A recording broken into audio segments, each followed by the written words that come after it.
Hello, welcome. Let's see what the cards have got to say to us today. That's our first card flying off the top of the pile. Just give me a moment. Oh, I might just get to the end in case there's any more would like to fly off. Nearly. See if we have our final card. Just give me a moment, I'll pick those up. Interesting, we have two major arcana here at the beginning. We have the Strength card. Where in your life are you coming up against something? Where are you finding life difficult? Where are you seemingly facing what you most want to resist?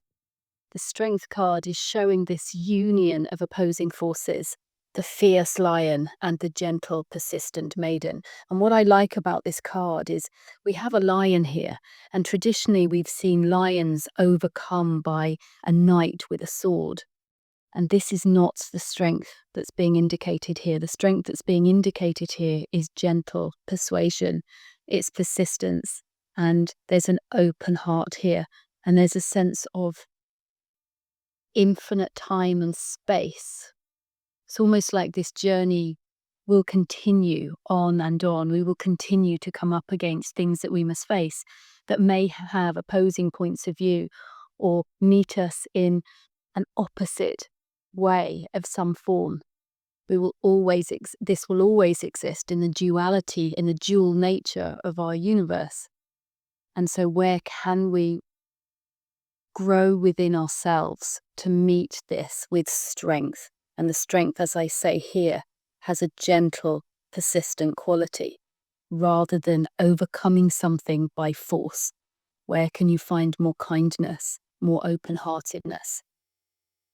So, we also have the Hierophant. So this card is asking you to bridge the gap between heaven and earth, to recognize your three-dimensional world, what's going on in your world, and where can you aspire to raise yourself into a higher version. It's almost, I kind of think of it like cats and dogs, where apparently they're supposed to see in different colors and perhaps even experience different dimensions. And that's kind of how I see some of them. For example, I think only see in black and white. And the idea is, where are we only seeing a limited perception of what really exists in our universe?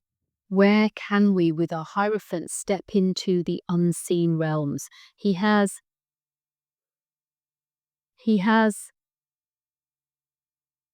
a hand signal which suggests that this is not all there is. And so where can you start to appreciate that there may be more layers that we haven't even imagined yet? And can you start to bridge that gap, close the gap between this three-dimensional reality and something higher, or not even higher, just open doors to new experiences? Perhaps this means that we'll have a greater ability to astral travel. Maybe there'll be more propensity to see elementals in our lives, or have communication with trees or animals. That kind of different way of experiencing the unseen realms, not just in thinking that this is all there is to life. And certainly we've got a card that's confirming this sense of up-leveling, reaching a milestone. Now, this may very much be a three-dimensional milestone. There may be a marriage, there may be a christening, there may be a new home, a new arrival. So whatever that is for you, there's a huge celebration to be had here. And also what we see here is the male and female. And so we have this joining of separate forces again. And where can that take place within you as well?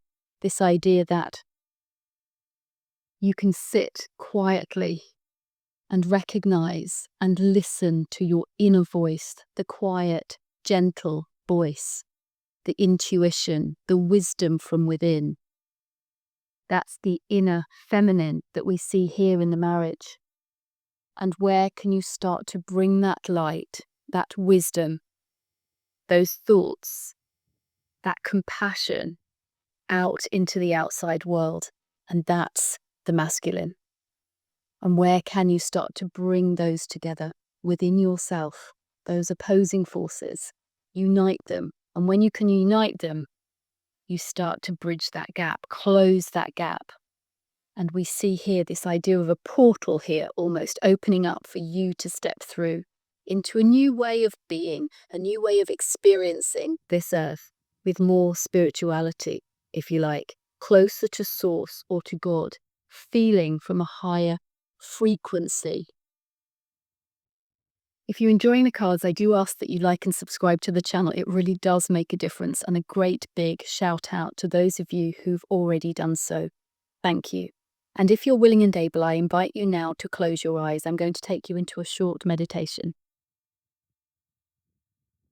So I just want you to think about what's going on in your life right now. What is it that you're coming up against? And where can you meet it instead of with anger or frustration or resentment or hurt or pain?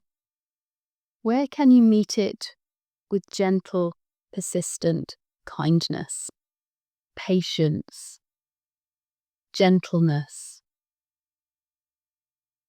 Where can you recognize that things don't have to be pushed through, and pushing may only push things further away from you? Where can you understand the concept that what you resist persists? So where can you stop resisting things and surrender to the process? The gentle, gentle, gentle open-heartedness. So that's the message here in the cards today with strength. Where can you choose not to push through something and instead to allow it all the time it needs to unfold? And sometimes it can take years on this physical plane for that heart that's radiating out to find and bring home that sort of union of those opposing forces. Not always, doesn't have to take that much time, but be prepared to just shine your light with loving, patient acceptance until you see the change. And where can you choose with the Hierophant energy to bridge the gap between your current reality and the ideal that you have in your mind's eye? What is it that you'd like to experience in your world? How would you like to feel and show up? And perhaps this is speaking to your own spirituality here, as we have the Hierophant card. Where can you step into your own spiritual authority? This card I don't see as giving it away to the church. This is about reclaiming your own connection, your own divine connection to source, to God, to a higher sense of self. And at the bottom of the card, we see two keys, and those keys are on the Vatican flag. And it's very interesting because the keys on the Vatican flag are red and silver, or gold and silver, and they represent again the divine masculine and the divine feminine forces, and we see them crossed, coming together in very much the same way as we see the Strength card. What happens when we unite the masculine forces and the feminine forces within us? Well, it seems that we get closer to God. And with our Four of Wands energy, what is it that you're celebrating at the moment? What is it that you're celebrating in your life? Where can you celebrate even the small things, those small milestones that you have made along the way? And find cause to celebrate every day, wherever you can, with a smile, with a recognition of something lighting up your life or someone coming in and making you feel better. And where can you also see this as an opportunity, a portal opening up for you to step through into a whole new state of being and different way of showing up in your life? What is it that how would you like to level up your life? What's the next stage? The Four is asking you to sit quietly and think about this and feel the joy in your heart as you anticipate the coming adventure. And in your own time, you can come back to the room and open your eyes. So we have cards here today, very much talking about bringing together what's going on inside of you, inner wisdom, listening to that inner voice and combining that and bringing that together with your masculine energy of bringing that out to the world. Becoming more of an authority, standing in your truth, trusting your own source of wisdom, and allowing yourself to experience a celebration of what's going on for you today and knowing that you can step through into a whole new way of being as you're leveling up at this stage. Have a wonderful day.